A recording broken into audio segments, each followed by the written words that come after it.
Hola, buenas tardes. Good afternoon. Welcome to the press conference following the informal meeting of defense ministers of the EU. The meeting was chaired, as ever, also in Brussels, by the High Representative Josep Borrell, who will now give you some information about the outcome of the discussions. Spain, and during the Spanish presidency, we are also joined exceptionally for this press conference by the defense minister of the host country, Madame Margarita Robles, who will also share her observations. Afterwards, we will take a few questions. We have translation in English, Spanish, and French. And with this, I will hand over the floor to High Representative. First page. Muy bien. Fine, well, here we go. Good afternoon. I'd like to begin by thanking the Spanish presidency of the Council for welcoming us to this most beautiful town of Toledo. Toledo has certainly impressed all the delegations. I'd like to thank her for the excellent organization of this meeting. And then I would also like to express my full solidarity with France following the death of 3 military French soldiers in Iraq. They were on a mission to combat terrorism. They were there for our collective safety. They came under enemy fire. So I'd like to extend my condolences to France and the French people. And I'd like to reiterate that our global fight against terrorism will never stop. Formal meeting that has been very, very timely, with 2 important exchanges in 2 main topics. We have been talking about a lot of things. Some of them are more practical, others are more political, but certainly the discussion has been focusing on 2 main topics: the Russian aggressions against Ukraine and the situation in Niger and in the wider Sahel zone, and the security implications that both have for the Europeans. Ukraine has remained at the center of our discussion. The Ukrainian Defense Minister, our friend Reznikov, has been addressing to the Council via video message and gave up an update of the situation on the ground and on the ongoing of the Ukrainian counteroffensive. After talking with the Defense Minister of Ukraine, we discussed the European short and longer terms of our commitments for the security to Ukraine. First, let me stress the fact that in spite of global condemnation, Putin doesn't show any sign of letting up in his aggression against Ukrainian people. He continues the war, and that's why Ukraine needs a long-term, a sustainable and predictable military support. And I want also to stress that our continued support is important for the Ukrainian counteroffensive in response to the Russian invasion. If there is not a war waged by Putin in Ukraine, it would not be need for a support. There are causes and consequences. The cause is the Russian aggression against Ukraine. The consequences is the need to support Ukraine in the short and long term. And we have discussed our support in 3 areas. First, on military equipment, I propose a Ukrainian assistance fund for the period 2024-2027 to ensure the sustainability of our military assistance. This fund, which would be embedded inside the European Peace Facility, should be a core element of our long-term contribution to the security of Ukraine, as the European leaders agreed in June. And I propose a fund with about 5 billion euros every year. This should be a ceiling, not a spending target. If we could spend less, much better. But this should be our ceiling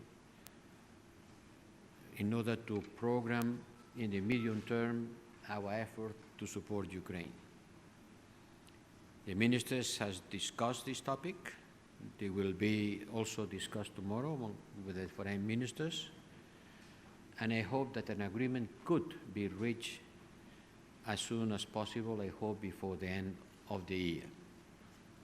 The second instrument we have been focusing in is the training mission, our EUMAM, training mission for the Ukrainian Armed Forces.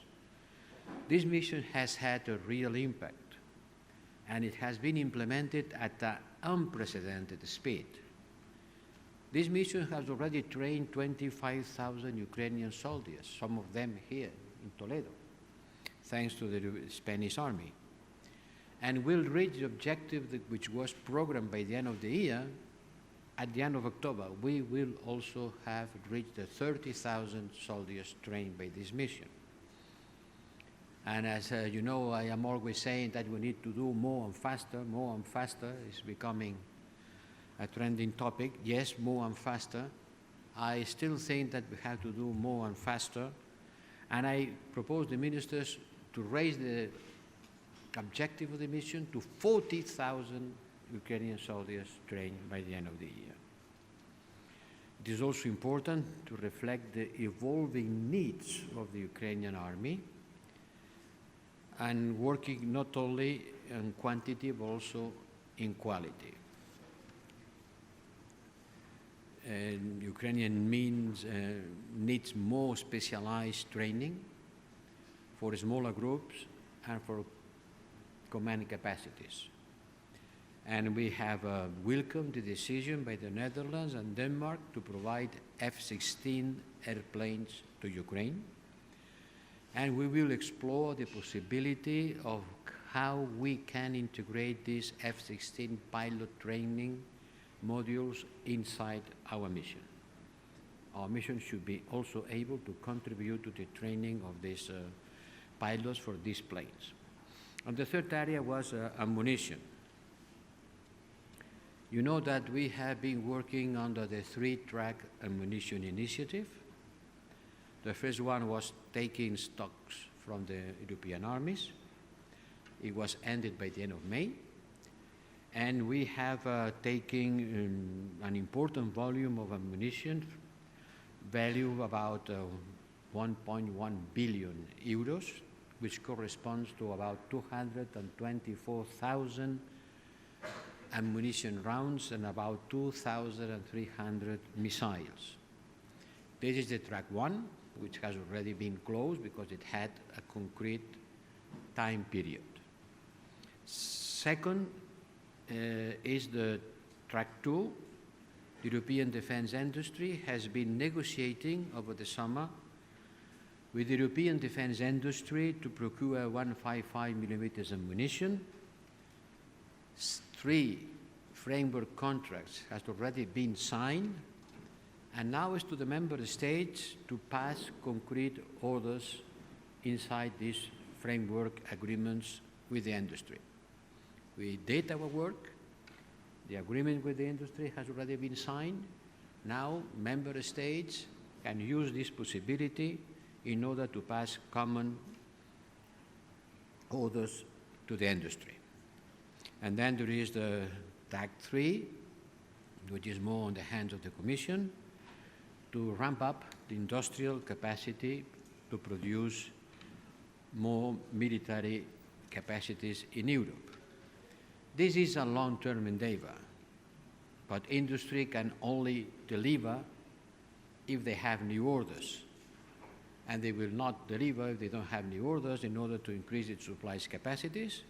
And that's why the Act for Support of Ammunition Production, which has been approved by the European Parliament in July, by the way, in a very short time frame, will provide a tool to support our ammunition industry. and the Commission will take this work forward. This discussion among us show our strong coordination with NATO. A NATO representative was presenting in the meeting together with the Under-Secretary General of the United Nations and representative of the European Parliament. We also discussed the negative effects on the food supply and the energy prices around the world of the fact that Putin has not willed to prolong the grain initiative. This was a very bad news. It's going to have destabilizing effects around the world and will unhappily also affect us. We have to continue providing the means and ways for the Ukrainian food production to be exported from the country and reach international markets. And this brings me to the Sahel region, which is strongly dependent on the export of grain from Ukraine. We discussed with the ministers the coup in Niger and its wider implications. You know that the situation is very fluid. I spent my August in a permanent contact with the actors, also with President Bazoum. It's clear that the coup in Niger is opening a new era of instability in a region which was already very fragile, and this will undermine the stability in the region. The ministers reiterated our will to support African solutions for African problems. And it means that we will support ECOWAS. We have expressed this will from the first moment of the coup. It's up to them to take initiatives and decisions in order to counter this military coup. And we will follow, trying to implement the same kind of sanctions that they have decided. We are moving forward for an autonomous sanctions regime to take measures against the putschists. Work has already started, and tomorrow the Foreign Affairs Ministers will advance on that.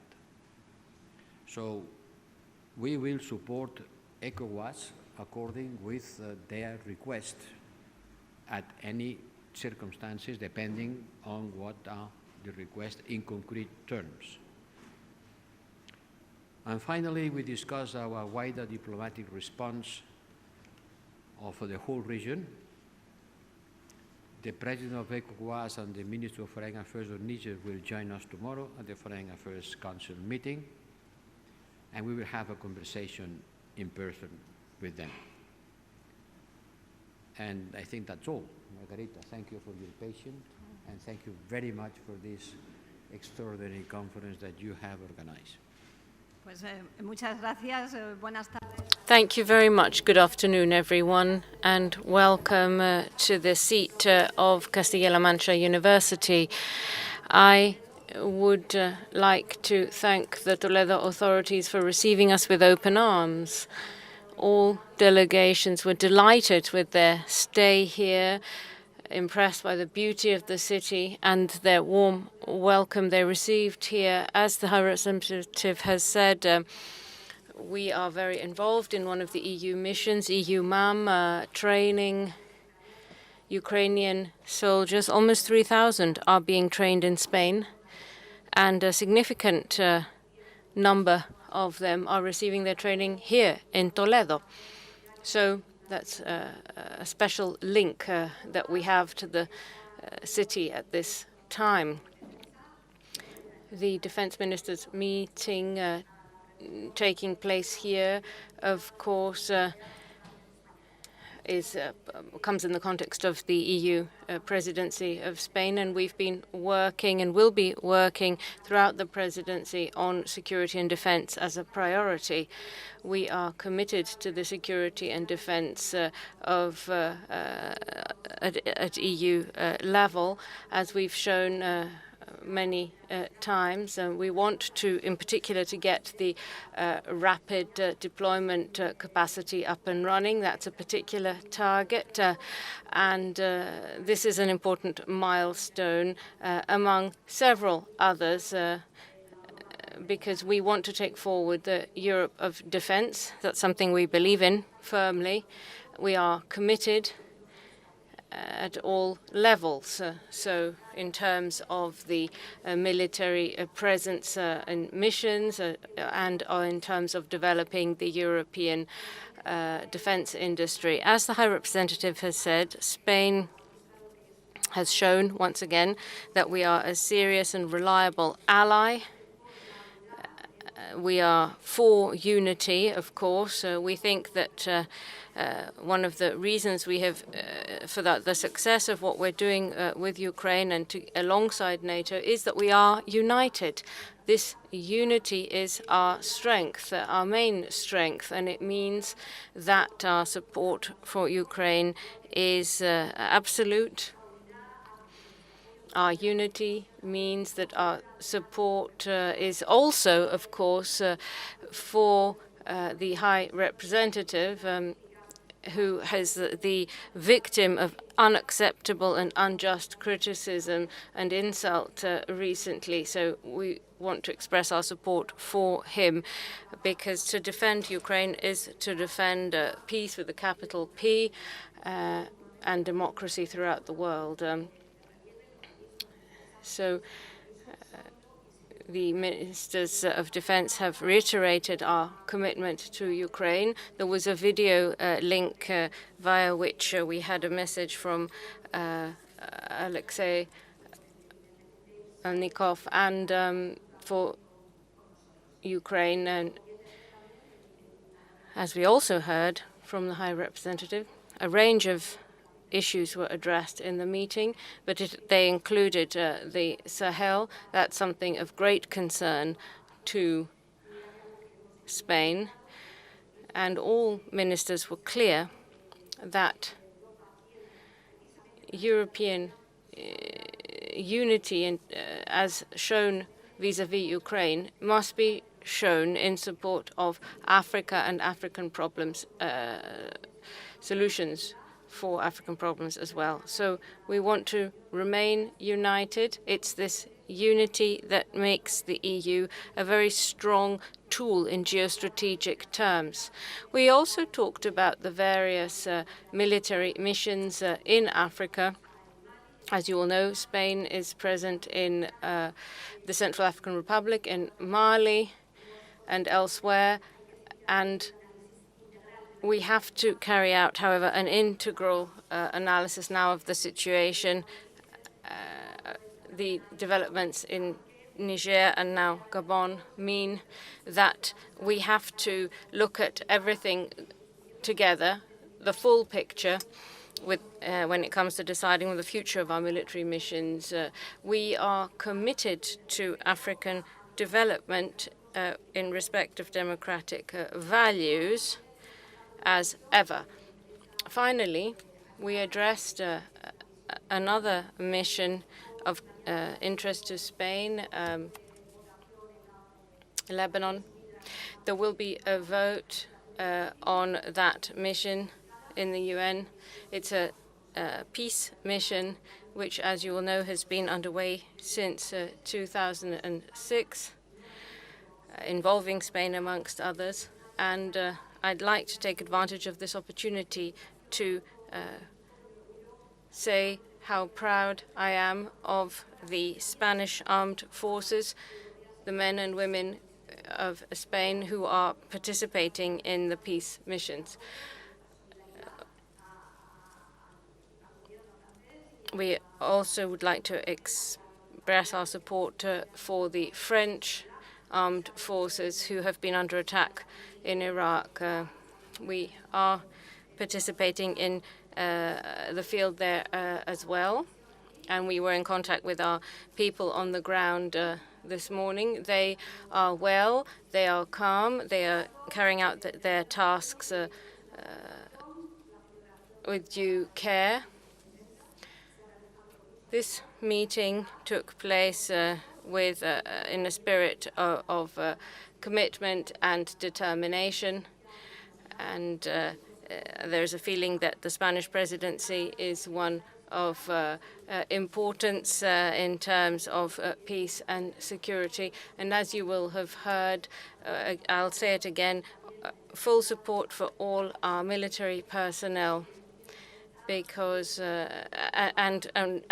we want to continue investing in defense, because that also, it doesn't just mean security, it's about prosperity as well, it's about jobs.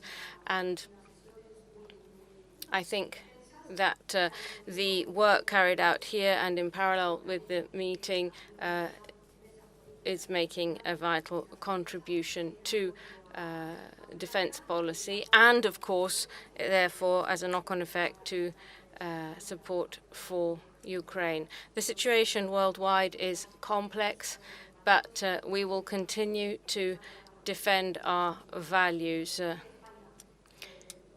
Spain, as I always say, is proud to be a reliable partner.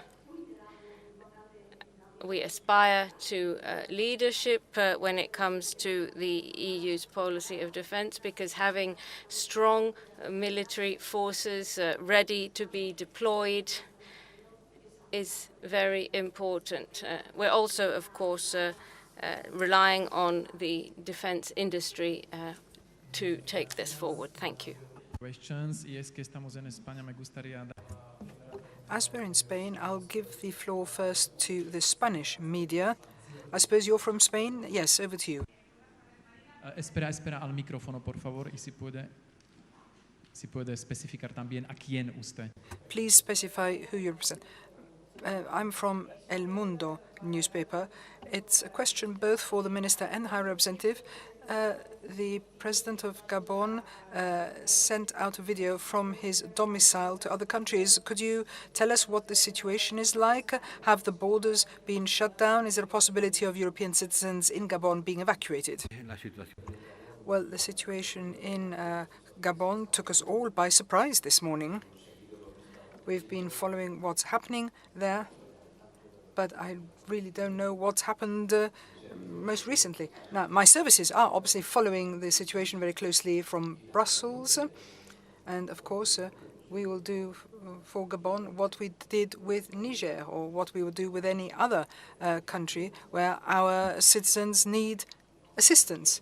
But for the time being, I don't have any more information. Gracias. So now we take another question. Thomas, if you could maybe stand up so that they see you with the microphone. It's over there.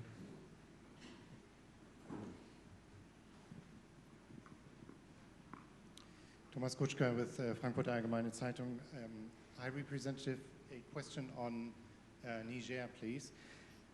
You said that the EU will implement whatever ECOWAS asks it to do.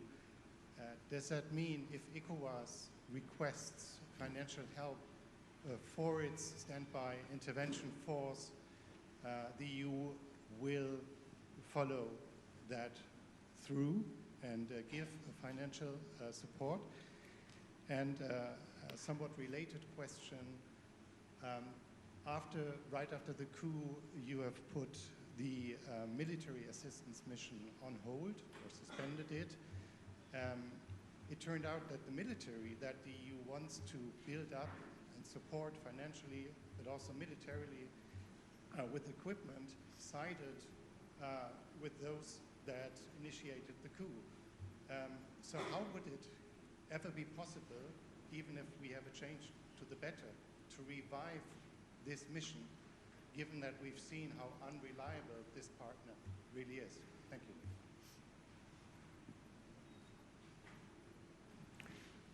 Well, first, what I said, what I wanted to say, thank you for giving the opportunity of clarification, is that we will consider any request.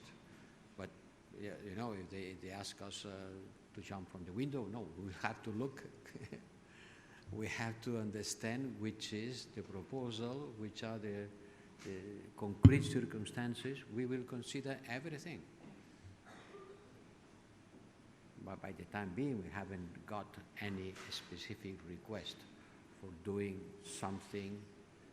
We need a lot of details in order to engage. But we will consider. We are ready to consider any proposition and to evaluate it on its own merits. And secondly, on the mission, look, on the training mission. Thanks God, all the military support that was scheduled using the resources of the European Peace Facility were committed, but it was not delivered. And we have to stop it, obviously. All the military support, partnership, cooperation with Niger has been stopped. And as I said, the bulk, the big amount of resources that were allocated to the European Peace Facility by, I think it was more than 70 million euros, nothing has been delivered. On the other hand, you say, why do you train armies that later become putschists? You know, when a country is fighting against terrorism and their armed forces ask you to support them, to train their soldiers, and you do that, it's impossible to prevent what's going to happen the day after tomorrow. We have to support the armies on the fight against terrorism.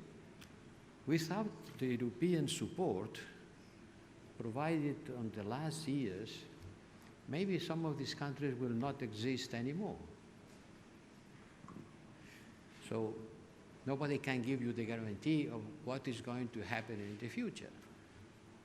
But we have to support legally established governments, which was the case in Niger, and which was the case in Niger before the coup d'etat in both countries.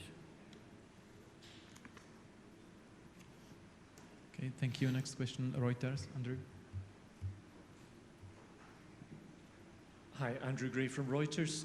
High Representative, going back to the three-track initiative for ammunition for Ukraine, according to the numbers you've given us, as you say, you're about halfway through the one-year target, but you've only reached about less than a quarter of the number of shells you're aiming to deliver. So how concerned are you by that current slow state of progress, and are you looking at potential other ideas to speed up the amount of ammunition that can be delivered?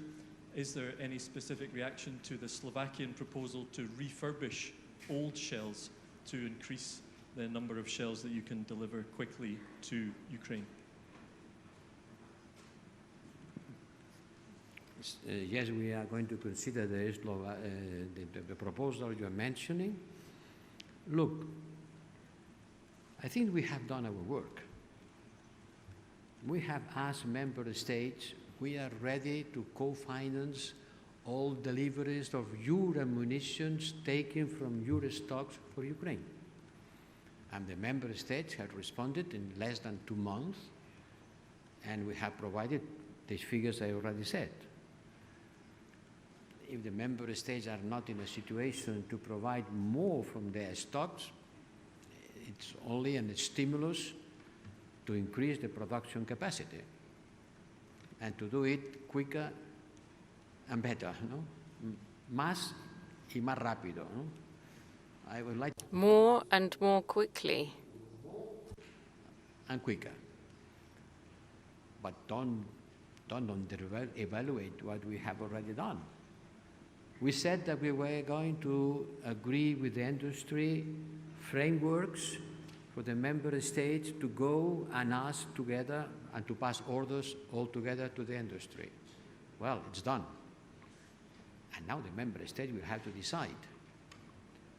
And third, we have approved in July, against the clock in the European Parliament, the law, the act that will allow us to give the financial support to the European industry to ramp up their capacities. If there is any other possibility, I will consider. This proposal that you mentioned will be considered, but at the end it's more or less the same thing, to ask for the member states' army to provide what they already have, and to ask the industry to have a stronger capacity, and to ask the member states to act together in order to decrease the cost and reduce the delivery time. Thank you very much. And since we are heading for another part of the program, we take one last question, gentleman over there. Over there. Buenas tardes, Manuel. Good afternoon. A question for the High Representative. And a second one for the Minister for Defense. We'd like to hear whether there was discussion of a mission to evacuate French soldiers still in Niger, and have countries such as Spain offered to help. And I also wanted to ask the High Representative whether he thinks that the death of the leader of the Wagner Group will lead to changes working in Ukraine's favor when it comes to defending itself against Russia. I am sure they'll find a replacement for the deceased man in an unfortunate accident. Of course, Wagner will remain operational in Africa. It's the effectively an